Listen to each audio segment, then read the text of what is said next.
going to that facility for all the people that wanted to go swim there.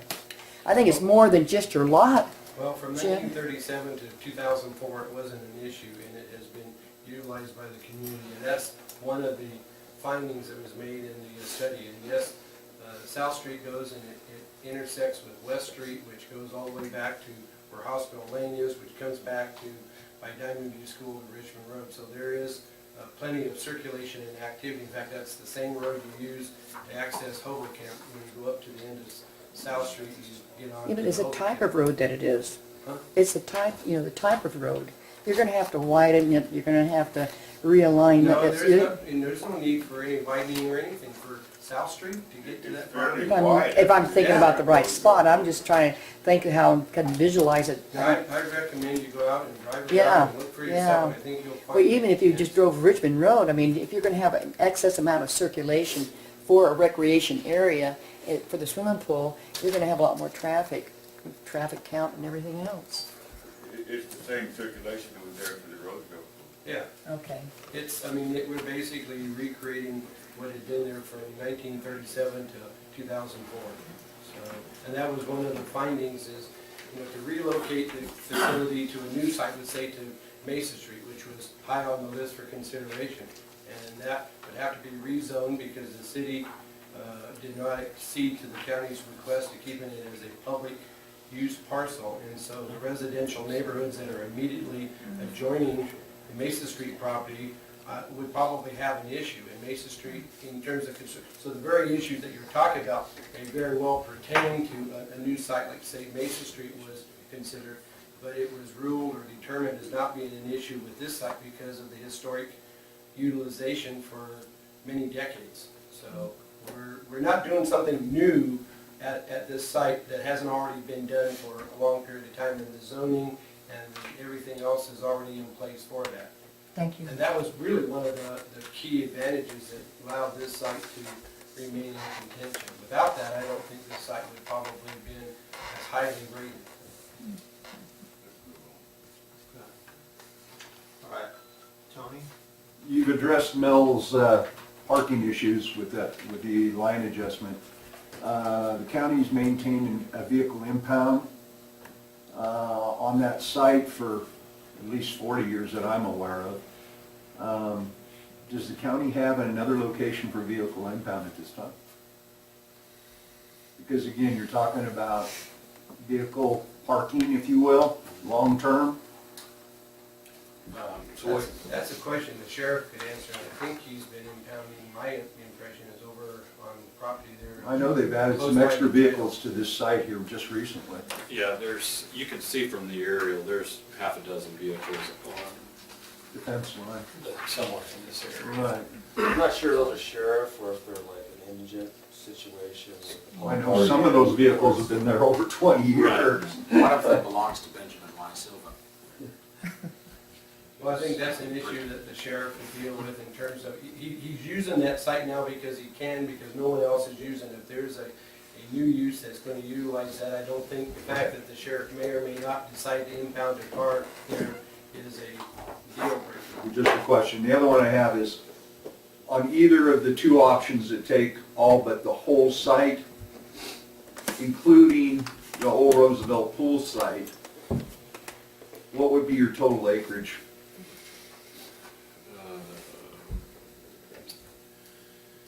From here over would be 2.05. From the fence, From my recommendation over, if you add another 40 feet, 40 times 256, that is another quarter acre maybe. okay, so what do you end up on with the total? It'll be somewhere, something less than 2.5 acres. Okay. Now, I think important to note is the city owns a triangular piece of property here that fronts on South Street, right in front of the old pool. Actually own They own it. They're currently storing cinders and other materials on it. I personally think that, the county's contributing this part. I don't think that's much to ask to have the city contribute. That has already been communicated to the GP. Which would add another quarter acre or something. They're planning on relocating the small stockpile they have there. They actually are using the parking lot of the pool big cinder pile that they're gonna be relocating. My conversation with the city administrator were that they were not committed to Well, providing that to the pool. he communicated to the JPA board last Tuesday that the city would begin the process of making that that odd-shaped parcel as part of the pool property, so. Yeah, I mean, we're gonna take that, because it's kind of like in front of, it'd be like having, building your facility, and have somebody squat right in front of you, so. It's something that we would need, if nothing else, for appearance purposes. So that would add to the overall acreage. Okay, so you're looking at, again, the question is counting the old Roosevelt pool site, and I would ask that the supervisors, and an eighth condition, if you would, Jim, of acquisition of the old site from Susanville School District, okay, prior to making their decision on this one, or in conjunction with it, because the way I'm understanding, you can't create a parcel with a lot line adjustment, okay? You can create a parcel by doing an addition to a pre-existing deeded piece of property by adjusting the lot line, correct? Well, that's normally true of a private party. The city and county do enjoy some exemptions to CEQA, and I don't want to. Oh, no, it's not a CEQA consideration. And to the MAP Act. It's just a MAP Act. And to the MAP Act. Okay. And so, without consulting with Maury, I wouldn't want to say, but there may be some method by which the county or city can create parcels. Oh, but would the county want to? I mean, they go together. The intent of the process that was defined for the JPA board is that we would take possession and have the title to the old pool parcel from the elementary school district. Once we have that, then we would then petition to the county to adjust the lot line, and move the lot line. So basically, that's how you create your parcel. You don't acquire this and acquire that and then merge the two together. And the first step would be, and that's what's going to be on the agenda next week at the pool board, is basically they're working on the language for the quitclaim deed to take place between the elementary school board property and to the JPA board. And that will transfer the property to us. So we would have that theoretically before the month is over with. That then opens the door, if the board acts today, to consider it, to begin the process of negotiating where to adjust that lot line. At some future point, the city parcel, that little sliver triangle to the north, would also be acquired through whatever process the city uses for adjusting the lot line. Could be done through the same. Yeah, same thing. And so the ultimate intent is when we're done, we're going to have one single parcel that will be basically the footprint to start building a pool. And with the intent that, if the city was to vacate, the city shop area at some point, relocate that, include that for future expansion, as well as anything to the east on the balance of the Roosevelt School property. That's why I think it's important in the condition that we have, item 7, is to include that as an option, because I think that's something that's going to be important to the JPA board as time goes on. I mean, Larry and I won't be there, but at some point somebody's going to be there, and that's going to be of important interest. Thanks, Tony. Is there anywhere else for public comment? Okay. Did you make a motion, Jim? No, I haven't, but I was waiting to see how the rest of the board feels. I know how Aaron feels, but that's okay. Well, there's almost another thing. How about if we just use Richard's recommendation, and then if the city donates their little corner over there to the JPA, well, then we can consider going out and getting another accreditation. Well, I think you can do that, but I think the reason for that is that the prime location on the soon-to-be configured parcel is basically the flatness and the relative lack of, other than the fact you've got cars parked there, you don't have structures and whatever, you don't have oil tanks and the like, is that the bulk of the pool will be more on the county side of the line rather than on the old pool parcel side of the line. And it's just physically, we can build a pool right up to that, I guess would be the new property line that would be established on the west side of the gate rather than the east side. I just think it would be nicer to have a little bit of room to be able to site that, because we're going to be working with the design consultant on how to configure and how to locate that. And, that's going to be important. That's why I think having that availability is key. It still leaves 47 parking. Oh, yeah, of the, And how many people go there? How hard is it to make another lot line adjustment? it's not hard at all. It would be, it wouldn't be, again, it wouldn't be the county lot line adjustment process because it's in the city, but I don't think it's a major undertaking. So you could do one, then a week later come back and adjust it again? There's a significant amount of traffic there now, but Eric already has a plan, and our fiscal unit will be moving over to Brashear, and the intake staff will be moving to 1600 Chestnut, or 1616 Chestnut at the Career Network. So that is going to cut the traffic to that building, but the important thing to remember that, I think Richard's point is that that's a 14,000 square foot building. If the county decides to sell it and someone wants to buy it, and you cut it down to only 47 parking spots, that could be a detriment to the sale. Jeez,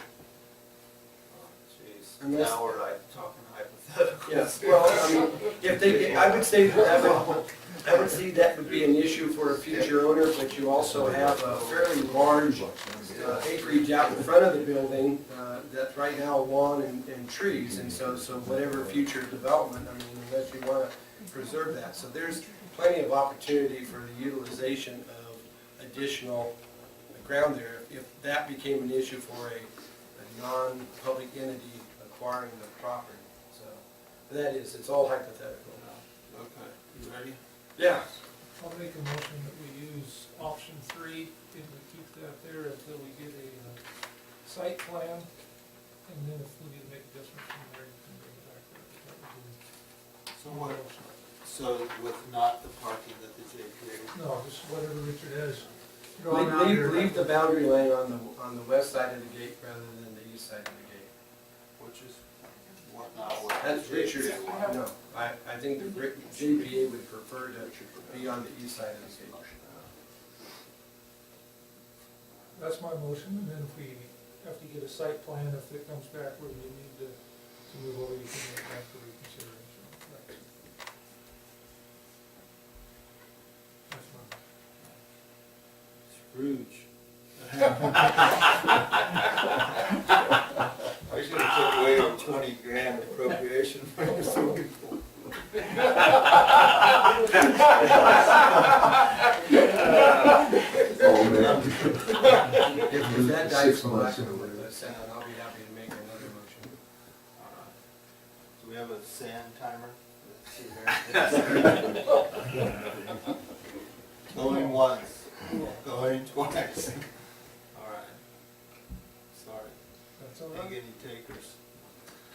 I would, Mr. Chairman, move that we negotiate with the pool authority, the JPA board to cede that portion of the Roosevelt School property using the east boundary of the gate as the defining line for the lot line adjustment. Predicated on Okay, six slow site. down, slow down, slow down. The east boundary of the gate, does that make sense? Yes. Okay. Yeah, the north gate, which is. North gate, okay. The east side or west side or the south side. Okay, so we've got the east boundary of the north gate, okay?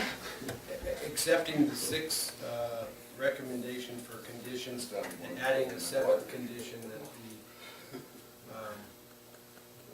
that we offer a first right of refusal for future acquisition of the JPA of the balance of the parcel. And we charge Aaron double to go swim. That's all right.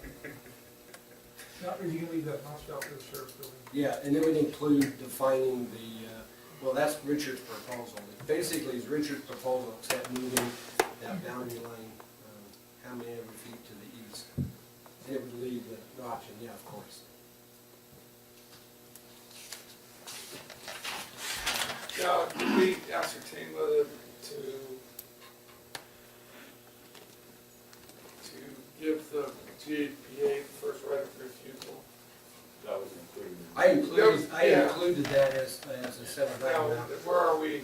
I don't know the answer to that. I don't know whether we Well- can't do that or not. I don't. Well, I tell you what, since that is another one of those hypotheticals Yeah. for 20 years, I'll remove that as Yeah. part of the motion, and that's something that they want to ask us for. Let's make the motion stand, yeah.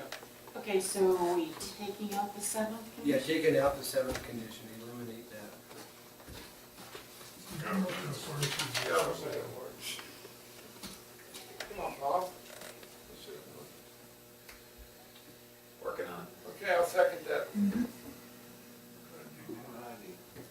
Any more discussion? No, Hold it here. unless the public has something to add. I just have one comment. I think I understand the answer, but it's my understanding that any unforeseen costs of this transfer would be borne by the JPA, Right. not the Yes. county. I just Yes. have to make sure that. We're making the property available to at no cost, so any cost that is incurred has to be borne by theirs. Get that?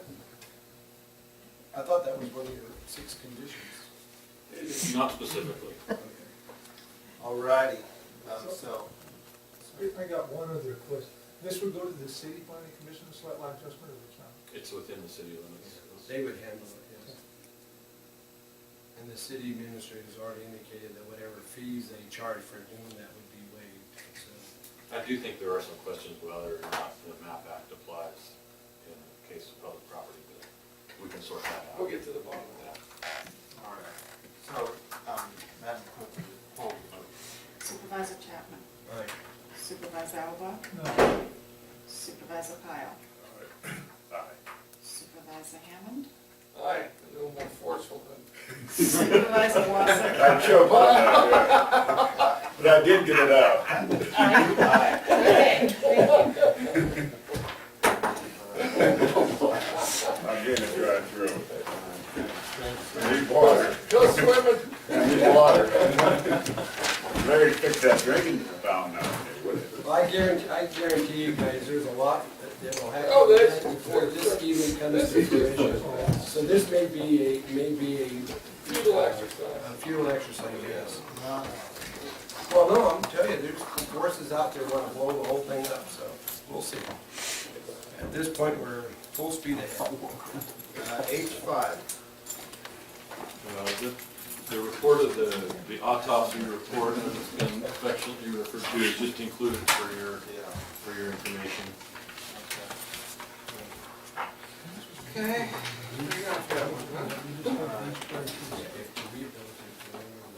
Anybody from the public want to comment on item H5?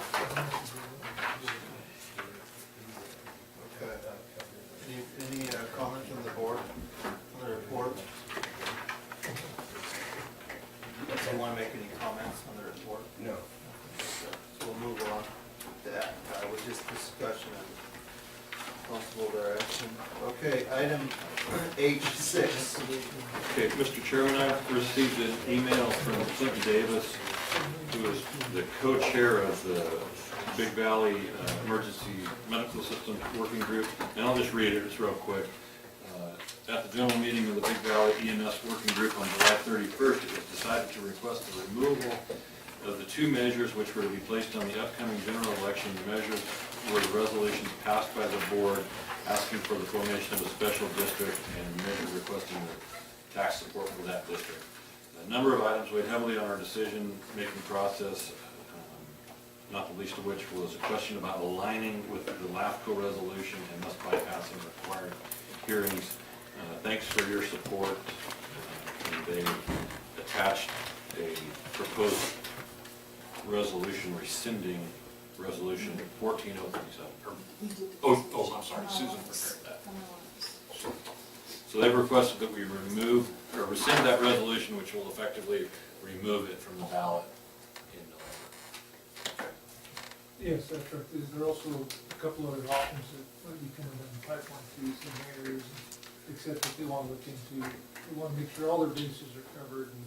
I think so I think this is. from what we learned at LAFCO too, is that they, instead of doing this in November, given what happened in June, they may wind up doing a direct mail ballot election, because they conduct separate from doing an election through the county clerk's office, Washington. And that's an option they have. have always had. Thanks, Aaron. Okay, is there any public comment on this item? What's the pleasure of the board? I would move approval of the resolution to send, where's it at? What's our resolution? 14037. 14037. I'll second. All right, it's been moved and seconded. All those in favor say aye. All right. Chair votes aye. Okay.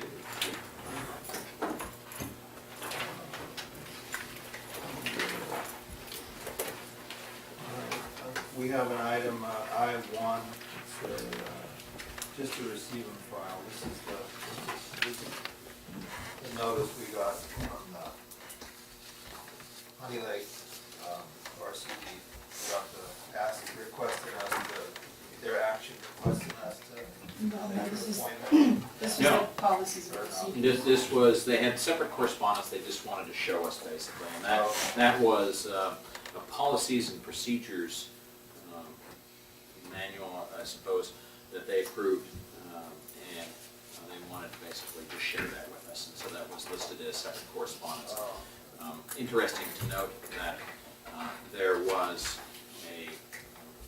it's very comprehensive. It's 118 pages of procedures for the RCD to employ and all manners of administration of that entity.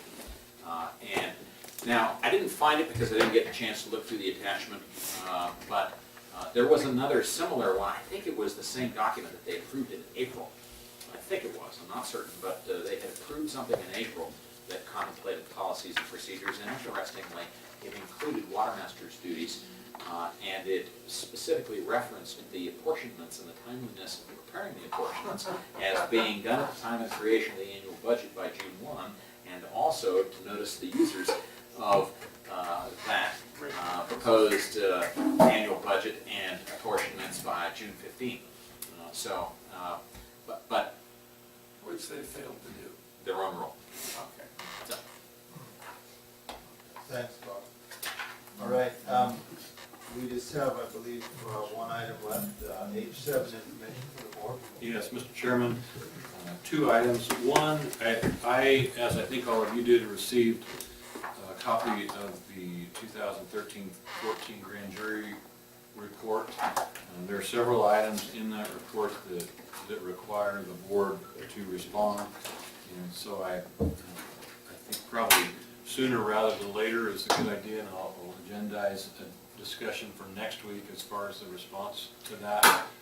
I would like to see that, Mr. Chairman, because in the past, county administration kind of gets blown off, and then in October, well past the deadline, we get a nasty note, and generally, I mean, I think we should deal with it like early on, since there are a couple findings that they made that I have some, I feel strongly in terms of disagreement. I don't think they reflect all the facts of the case, and so I think we need to respond and do it while it's fresh in everybody's mind. They've got people got their copy in the paper today, so when you do it 3-4 months later or 6 months later, it's all water under the bridge. Now is the time to be talking about it. So I commend Richard for. I've already tried to get some clarifying information from the former of the grand jury, and I haven't been too successful in that, but I will continue to attempt that and try to bring back some sort of format that we can use to I mean, respond. it's great, they make their findings and it's published here, but our response never gets published, so I think we need to come up with a response and publish it side by side so that people can have all the, have all the facts and understand all the issues. And then the other item, like I previously mentioned, is my plan to cancel the meeting of the 26th so Supervisor Wassup can, and I can attend the Washoe County Commissioners meeting. That's August. No, yes, August 26th. And if necessary, if something requires, we can always have a special meeting before it, so we've done that in those kind of circumstances. And the only other thing is, thanks for passing the budget, and that gives us a plan to start moving forward on. Thank you. Oh, one more thing. I apologize for stepping stepping in and out of the meeting. I was on the phone with Bob Thompson, and I explained to him that a few of the board members had conflicts this afternoon, and he said, gee, thanks a lot, he'd rather do it next week, and so I agreed with him to postpone the tour that was scheduled for 2 o'clock to next week at 1 o'clock. At 1 o'clock. And that gives time for 3 o'clock. Everybody Good, good. has this schedule, so we know that you're all good. Yeah. All right, is that it? Thank you for reminding me. Okay, then we'll adjourn. Julie? I already told them.